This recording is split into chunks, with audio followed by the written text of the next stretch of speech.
पैसा और प्रसन्नता। एक समय में एक छोटा सा राज्य चंदनपुर था। वहां का राजा बहुत ही ज्ञानी और प्रजा के हितों की चिंता करने वाला था। उसके राज्य में सभी लोग खुश थे। राज्य में सब कुछ होते हुए भी उस राजा का मन अशांत रहता था। बहुत से पंडितों, ज्योतिषियों और विद्वानों ने बहुत से उपाय किए। किसी ने राजा को अंगूठियां पहनने को दी तो किसी ने राजा के लिए यज्ञ किए, पर कुछ भी असर नहीं हुआ। एक दिन राजा बिना किसी को बताए भेष बदलकर अपने महल से बाहर निकल गया और अपने राज्य में घूमने लगा। कुछ घंटों के बाद जब वो एक खेत के पास से होकर गुजर रहा था तो उसने एक किसान को देखा। वो किसान बिल्कुल साधारण कपड़ों में था, पर वह एक पेड़ के नीचे छाया में बैठा बहुत आनंद से भोजन कर रहा था। राजा को उसके फटे पुराने वस्त्र अच्छे नहीं लगे। उसने उस किसान को कुछ सोने की मुद्राएं देने का विचार किया। राजा उस किसान के जीवन को और सुखी बनाना चाहता था। राजा किसान के पास गया और कहा, मैं एक पथिक हूं, यहां से गुजर रहा था, मुझे तुम्हारे खेत में से ये सोने के 4 सिक्के पड़े हुए मिले, तुम ही इन सिक्कों के मालिक हो।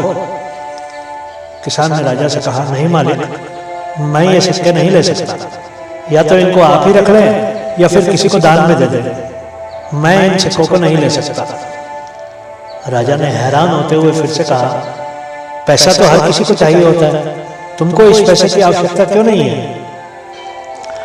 किसान ने बहुत ही सहज स्वर में कहा, मालिक, मैं तो रोज मेहनत करके अपने और अपने परिवार के लिए 4 आने कमा लेता हूं।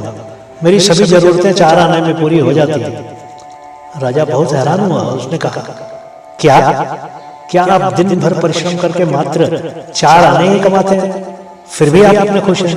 ये कैसे हो सकता है? किसान ने कहा, मालिक, व्यक्ति की प्रसन्नता उसकी कमाई पर आधारित नहीं होती है। प्रसन्नता इस बात पर निर्भर होती है कि आप उस धन का प्रयोग कैसे करते हैं।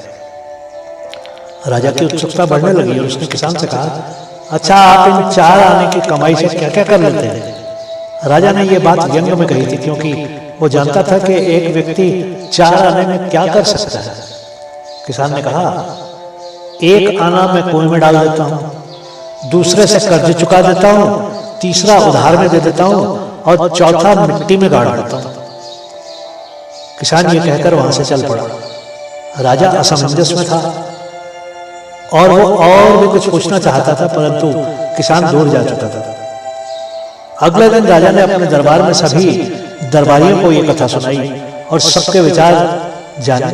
सभी ने अपने अपने तर्क रखे, पर राजा संतुष्ट नहीं हुआ। राजा ने उस किसान को दरबार में बुलवाने का आदेश दे दिया। राजा के सैनिक बहुत खोजने के बाद उस किसान से मिले और उसको राजा का आदेश बता दिया। अगले दिन वो किसान आ गया।